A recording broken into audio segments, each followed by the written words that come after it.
Welcome back, ladies and gentlemen. Mr. Shaw here, ready to go for the last video of Unit 1, Origins of American Democracy. Man, it's weird. For you guys, it's been like 2 weeks. And for me, it's just been like 2 hours. I guess it's kind of like I'm a time traveler. Whoa. What's it like there? Sorry. Okay, anyway, let's go. Let's get to it. All right. Last video of Unit 1, Origins of American Democracy. We are getting close to hearing about how this country was actually founded. Again, you guys have learned that in 8th grade, but we're going to get back into it and really dive deep into it. But that isn't going to be in the next video, first video for Unit 2. So stay tuned. All right, so here we go. A couple things to talk about today.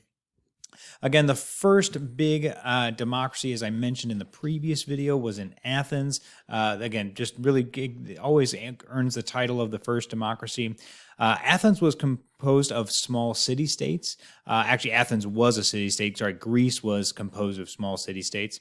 And Athens actually began as a monarchy, but was replaced with what was called democratia, which is rule by the people. So the assembly was all male citizens 18 and older, and they met 40 times a year, and their decisions were made by majority vote. Again, so you can kind of see why this is unsustainable, because a lot of people, they are, most people 18 and older, they have jobs, and they can't just go and meet 40 times a year. To help make government decisions, as well. Now, again, it worked in Athens for a while at least. But again, like the more people you get involved, and then the larger your area that you're trying to govern becomes, it's really difficult to keep that pure democracy, that direct democracy going. All right, so that was the first one. Okay, the next one was the Roman Republic, which lasted until about the Roman Empire. Again, you see in where Julius Caesar seized power and just decided that the Republic was done. Again, the Roman Republic introduced the concept of representation. They kind of took what was done in Athens and they said, okay, well, that's great, but, we're Romans and we've got way too much bathing to do to be able to meet 40 times a year. So they basically allowed people, they've started to vote for people. They voted for people to represent them in the Roman Republic, in the Senate is what it was called. And this was, that was their form of representation. In Rome, there was a violent struggle between the two classes. Again, there were the patricians, which were the rich upper class. There were the landowning aristocrats. That's the movie. Aristocrats. And then there were the plebeians, which were the common folk. Now, again, they held elections to choose public officials, but women, slaves, and foreign-born could not participate, and the government was really centered in the Senate, as I just mentioned. So this was dominated by patricians, but over time, representation evened out. So when you think about it, again, you think about kind of like how things kind of worked for, in America. Again, originally it was only white landowners that were able to vote and participate in government. But again, as we have kind of progressed over 240 some odd years, we have tried to really live up to that, that creed of all men are created equal.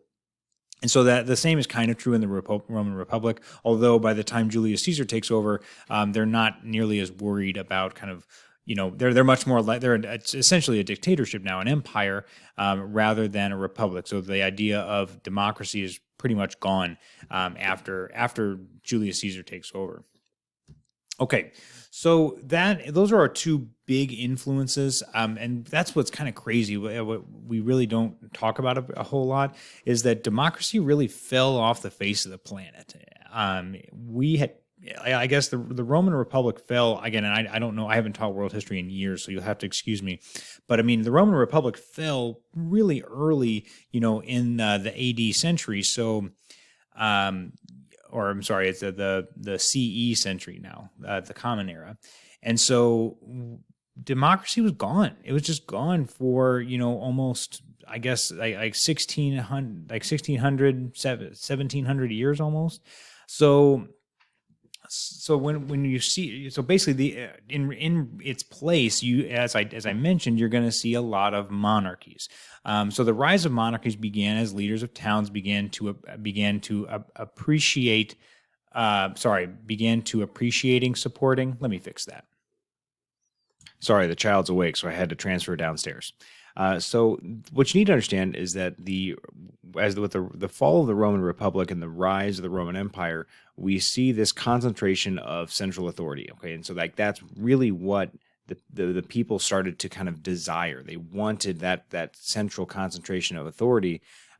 Mostly because, again, as we get into the Middle Ages and we get into like the rise of feudalism and things like that, it's really difficult to kind of make a living because there was always going to be marauders and people like that coming in and taking your land, or taking away your wife or your children or something like that. So what people want is they want protection, and so that's where that social contract idea that I talked about last time comes into play. Because that is really what the monarchs are going to provide. So now, in exchange for for the townspeople, the villagers paying homage and taxes and things like that to the monarch is now going to use his military to protect the people if somebody invades his lands.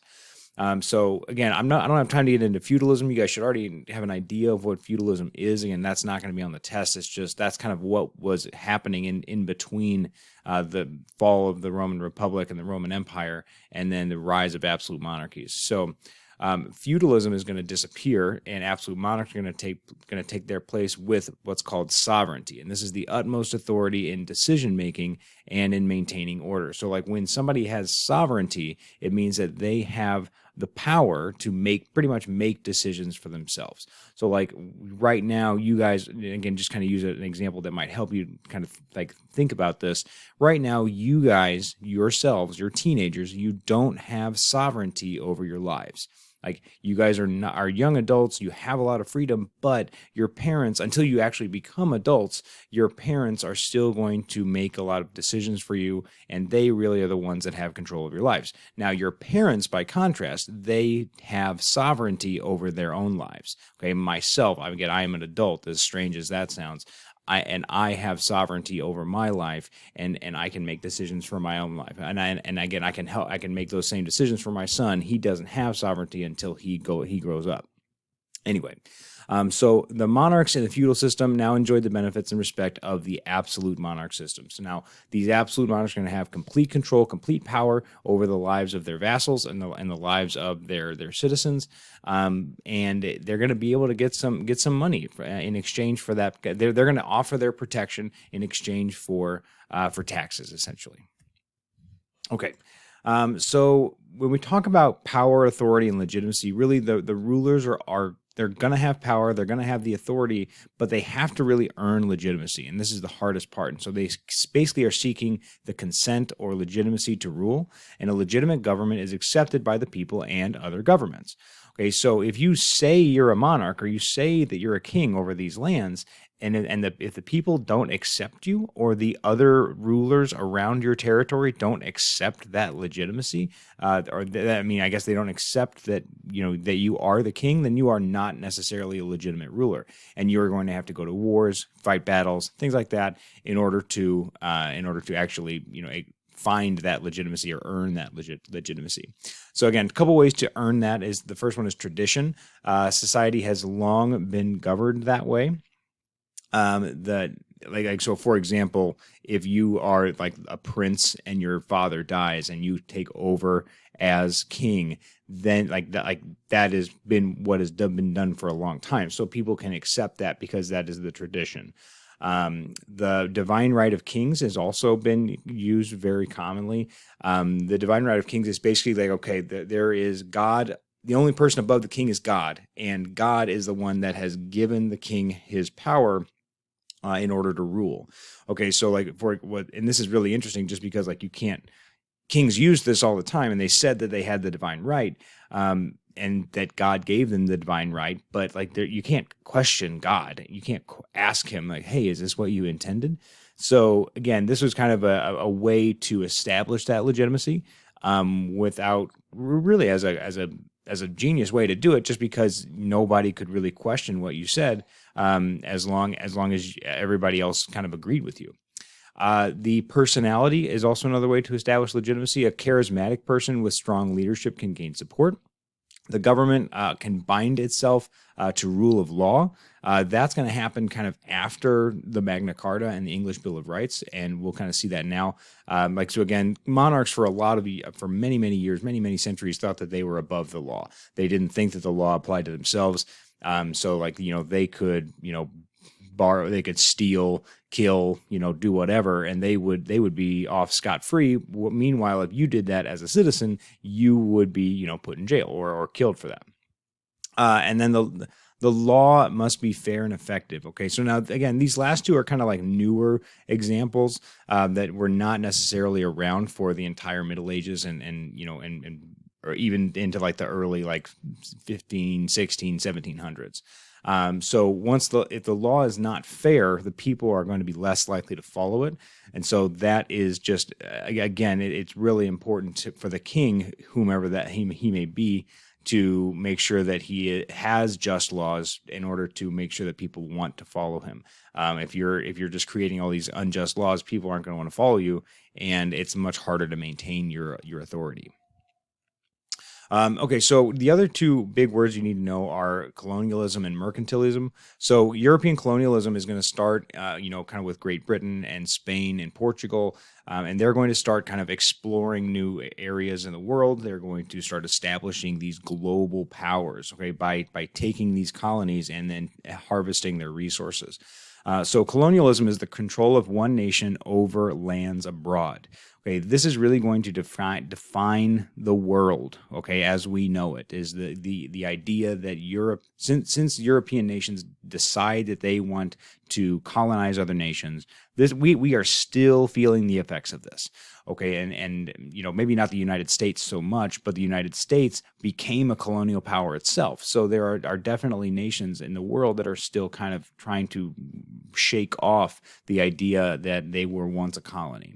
Mercantilism is the definition is economic and political theory emphasizing money as the chief source of wealth to increase the absolute power of the monarchy and the nation.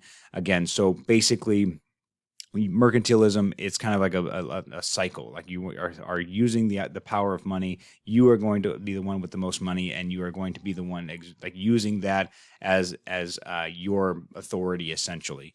And so you're going to be, and again, that colonialism is a really big part of that, because now you are going to be taking the resources and the wealth of other nations and kind of bringing it into your own wealth. And now you're the one using it, and you're going to be you're going to make it hard for other people to kind of fight back against you, because they don't really have the resources because you took them all. Okay. So a couple influential documents. Okay, the first one is the Magna Carta. I've mentioned that before. So this is the Magna Carta. It means the Great Charter, and it included fundamental rights like the trial by jury and due process of law. So this was done 1215, and they made King, I believe his name was King John. If anybody have ever seen the animated Robin Hood movie, it's King John, that same King John. Now, again, obviously, that was a real guy, not a tiger or I think he was a tiger. I think he was a tiger. Anyway, and so he was just a horrible guy, like just exerting his authority, raising taxes like crazy to fund his wars and things like that. Wasn't treating the nobles fairly. And so the nobles, again, we're talking wealthy people here, because this is not regular people who didn't have the authority or the organization to really rise up against the king. So they made him sign the Magna Carta, and basically this proved that the monarchy's power was not absolute. And again, the trial by jury, due process, these are all really fundamental rights that we even see in our Constitution, in our Bill of Rights. But that was just, again, this was the first time that anybody had ever written those rights down on paper. So this is a really big deal. So the Magna Carta, definitely know that one. The Petition of Right in 1628. Again, I'm not as concerned about this one, but this one leads into the Bill of Rights really well. So the Petition of Right, Charles I asked Parliament for more money in taxes, and they refuse until he signs the Petition of Right. So this limits the king's power. He can no longer imprison or punish people without lawful judgment. That's called habeas corpus. We'll talk about that later. No martial law in times of peace.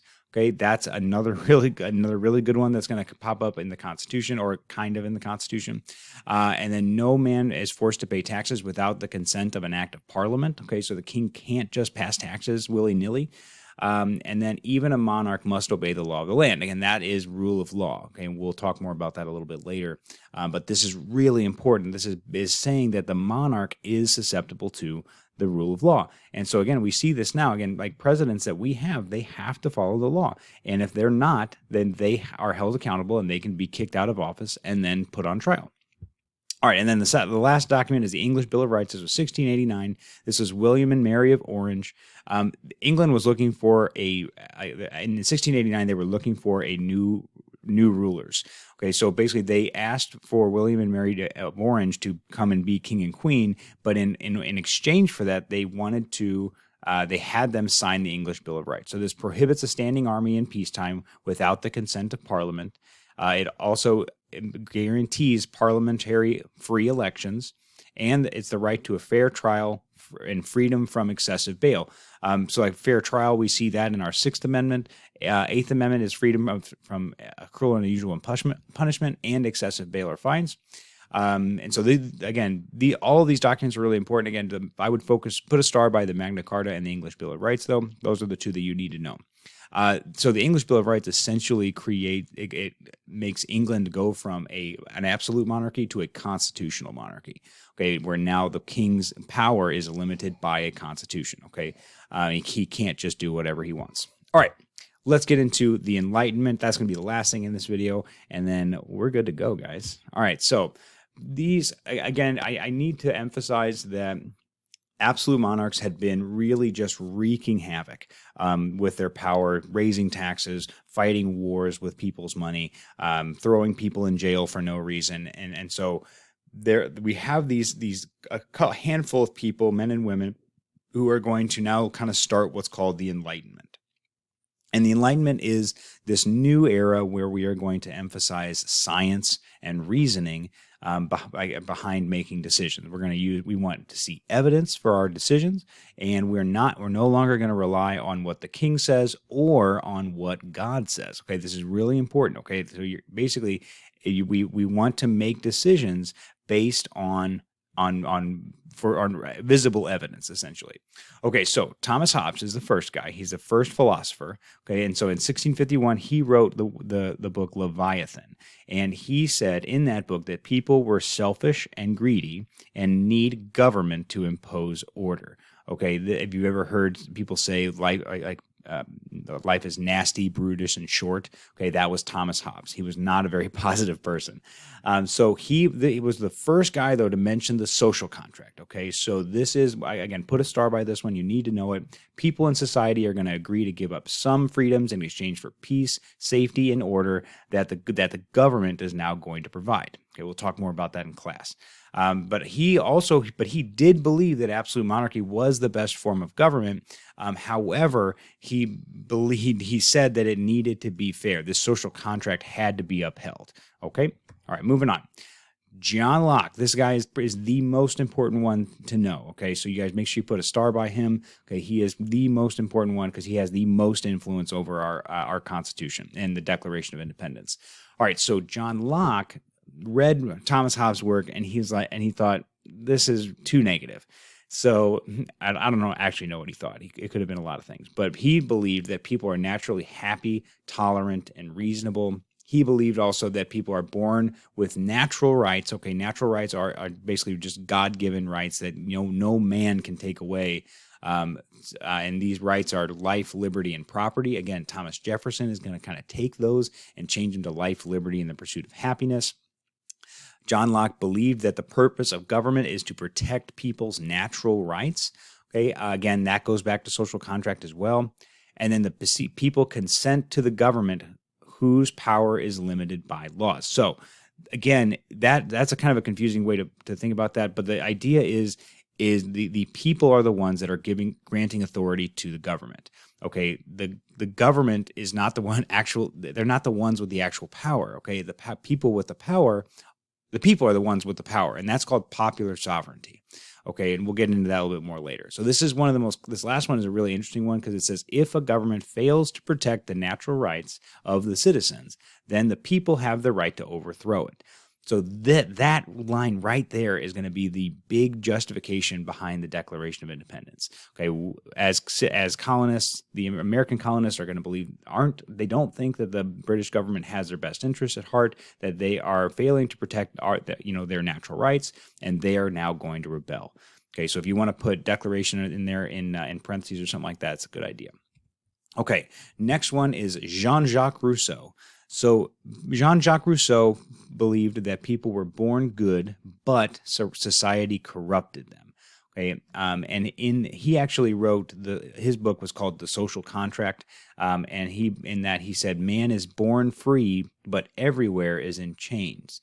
So again, this is really important because it's really getting into this. The social contract is going to be his main focus. He's also going to be really big on popular sovereignty that I mentioned. So government should work for the common good, not for a wealthy few. And then all people are equal and should be recognized as equal in society. Again, these are new. Again, we hear these things and we're like, oh yeah, duh. Okay, but no one had talked about this stuff. Okay, so these were the first philosophers that were really kind of getting into like our humanity and like what does it mean to be human. And so you took like John Locke with the natural rights and things like that. Like those are, and now Jean-Jacques Rousseau talking about equality. I mean, these are new ideas. Okay, all right, moving on. Voltaire is really important. I believe he's the last one I have. He was really big on freedom of religion and freedom of speech, and you see those make it into the First Amendment of our Constitution. He was a vocal critic of Catholic Church practices, but again, his biggest thing was that people need to have freedom of religion. That government should not control what religion people practice, and then also they should not control people's speech. People should be able to speak out freely against the government because that is what is going to maintain a free society. There's one more that I don't have a slide for, and you need to know it's Montesquieu. Okay, Montesquieu is his name. And if you want to like try to Google Baron de Montesquieu, Baron Baronde, and then Montesquieu is Montesquieu, I believe. And if you want to put by him separation of powers and checks and balances, again, we'll talk about that more in class, but that is one that is good to have as well. Okay, guys, this was lovely. Thanks so much for hanging out. I'll see you in the next one.